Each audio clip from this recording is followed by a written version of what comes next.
Dummies. Hello, dumbs. Dum-dums. Don't be so stupid.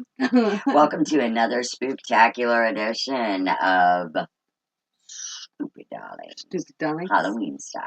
Halloween! Happy Halloween! Happy Halloween! Like, share, subscribe. All whatever. that fun stuff. I can't do that because I'm old. But there, I did it. I think I did it. Yeah. Okay. Cool. And Dude Abides, not sponsored, but you might want to go there. Pretty cool. Mm-hmm. All right. These are all stories that are allegedly true. So you might want to take them with a grain of salt. Huh? Yes. Yes. A pound of salt. A good little. All right. This will give you a good little Sorry. bedtime spook. Okay. White with red. A man just moved into an apartment and he heads to the receptionist to get his keys. The receptionist gave him the key with a smile but warns him not to disturb the door with no number on his floor. He wondered why, but he didn't bother to ask. He was too busy with his new apartment to care. After he finished unpacking, he began to get curious. He questioned why the receptionist would warn him of such things, and so he stepped out of his apartment to check the door with no number. He tried the doorknob first, but it was locked, so instead he got onto his knees and peeked through the keyhole. The apartment he was looking into was empty. His eyes scanned the whole place before stopping at a woman standing face against a wall in the corner. He noticed her pale skin and long black hair before stepping back, suddenly feeling perverted in a way. We just said that. Right. Synchronicity much. Okay. In a way for invading someone else's privacy. He brushed it off, assuming that she was just someone that didn't want to be disturbed. The next day, he got more curious about the woman, and eventually he went back straight away, getting onto his knees. He peeked through the keyhole and saw all red. Red. He assumed that the pale woman must have caught him peeking the last time and covered the hole with something red. He left the door alone and instead went down to the receptionist to ask her questions. The receptionist sighed and asked, "You looked through the keyhole, didn't you?" He admitted to it, and so she felt obliged to tell him the story. She told him that a couple used to live in that apartment a long time ago, but the husband went crazy and killed his wife. However, the couple wasn't normal. They had pale skin, black hair, and red eyes. Yeah! Vamps. Oh, I meant the cat. That's a good one. That's a good one. All right. Boop, boop, boop. Okay, and boop, boop, boop, boop, it's your turn. Okay. All right. Who's in Tell my bed? Tell me a damn story. Who's in my bed? Who's in my bed? A father went to say goodnight to a 7-year-old boy, very well knowing that if he didn't, his son would have trouble sleeping. What? As per the usual. Per usual. It was a nightly routine between them. He entered the dimly lit room where his son waited under his blanket. With the first glance, the father could tell there was something unusual about his son tonight, but he couldn't put his finger on it. He looked the same, but had a grin that drew from ear to ear. He looked the same, but different. It's the same, but it's different. But it's the same, but different. But different. You okay, buddy? The father asked. The son nodded, still with a grin, before saying, "Daddy, check for monsters underneath my bed." The father chuckled a bit before getting on his knees, checked, only to satisfy his son. There, under the bed, pale and afraid, was his son, his real son. He whispered, "Daddy, there's somebody under my bed?" Oh, creepy tiki. Creepy. That was a good one. Yeah, that was pretty good. Was a good one. That was pretty good. Oh, no. I keep hitting the wrong one. All right. Cool. Cool. You did it. All right, the red. I did do it. Another red. Oh, shoot. Oh.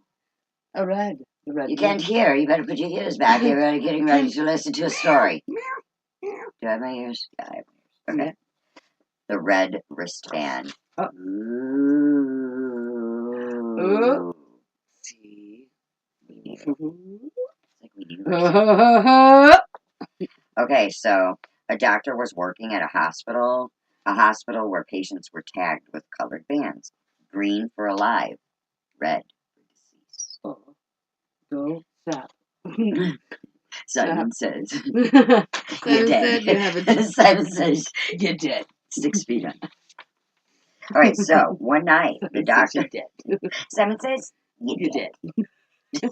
Slit your throat, Simon. All right, so one Chuck night, Slitter. throat slit over there.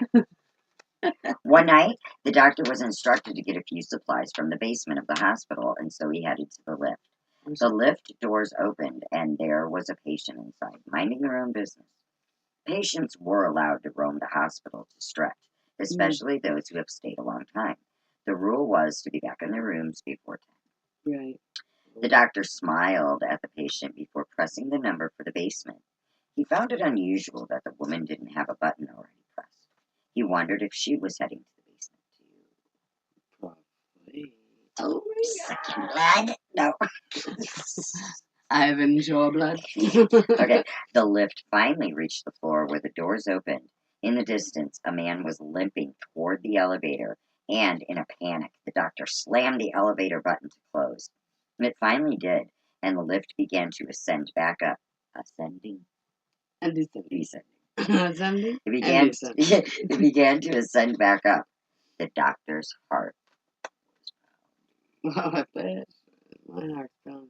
Why did you do that? He was trying to use the lift, the woman stated, annoyed.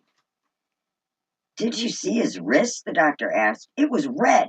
He died last night. I'd know because I did his surgery. The woman lifted her wrist. He saw red. She smiled. Like this one. Yee! Creepy. Dun, dun, dun. Dun dun dun. All right, that was a good. Tell me a story. Tell me a story. A mother's call. Benjamin. I don't know if I can. I don't know if I can read You this. nervous? Get a little nervous. A mother's call. Why? Why are you so nervous? It's just us stupids. Okay. A mother's call. Yeah. A daughter was in a room upstairs doing her homework when suddenly she heard her mother call to come down for dinner. She jumped onto her feet and began making her way towards the stairs. But before she even took a step, hands grabbed her and pulled her into the laundry room beside the staircase. She panicked before realizing it was her mother, her real mother, eyes watery and bloodshot. Don't go down there, honey. Hey! Creepy! That gave me kind of a chill. Me there. too. Yeah. A little chill in my face there. A little bit of a Little sizzle little chill. sizzle. A little sizzly scary do. Oof. The cabin. You got your buddy. Keep you Yep, warm I in that do. cabin. Keep you safe. Alright, so a hiker decided to go on a hike by himself. Don't Yeah, never go that hiking was by dumb. yourself. That was dumb. Bigfoot will eat you. Hannibal Lecter will kill you. Zombies are running for you. Zombies will They're not bite running. your throat. They're watching. Oh, those are vampires. Well, zombies will Bite your ears. bite your brains. That's They what want they your do. ears. Don't they eat your brains? They want your ears Okay. to They get to want your your ears brains. to get to your brain. And then you won't hear them getting to your brain. Yeah. So, something this guy wasn't used to. He wasn't used to hiking by himself. The whole day was normal. Trees and bushes engulfed his surroundings. He enjoyed being outdoors in the mountains. Nothing seemed strange to him. That was until he was making his way back to his car. He figured an 8-hour hike was good enough. The sky was already getting dark, and he needed to get back fast. What was odd was how much he didn't recognize the trail back, and he began to panic. Night had already taken over, and all he had was a flashlight and no clue on how to get back. He knew it was already too late and too dangerous to keep going through the perilous forest. He began to worry that he would have no shelter for the night, when, almost luckily enough, he stumbled across a broken down cabin. It was dark, and it seemed like no one had visited it in years, but he knew it was the only place that he could rest until daylight, especially since his flashlight was running out of battery. He knocked on his door a few times, but no one answered. So he let himself in, where, strangely enough, a perfect bed fitted for one person awaited him in the center. Oh, shit. He knew that if the owner came back, he could explain himself. He was sure that the owner wouldn't mind, or was even probably dead. So he went ahead and got himself comfortable in bed. As he tried to sleep, he couldn't ignore the collection of paintings around the room. Portraits of strange looking people, all peering at him, each wearing a smile that sent chills up his Oh, spine. I don't like that. Mm-mm. Not too long after his exhaustion from the hike got the best of him, he was finally able to ignore the faces. The next morning, he got up early, and he was shocked to see that there were no paintings around the room at all, just windows.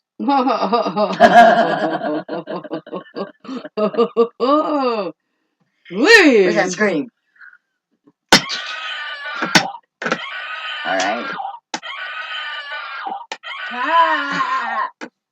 So that was good. That's fucking scary. That was good. That was scary as hell. Tell you what. I tell you, I'll tell you what. I'm tripping in my boots. I mean, shaking. I'm shivering. My boots are too big. I'm Shiver me. tripping. Shiver me timbers.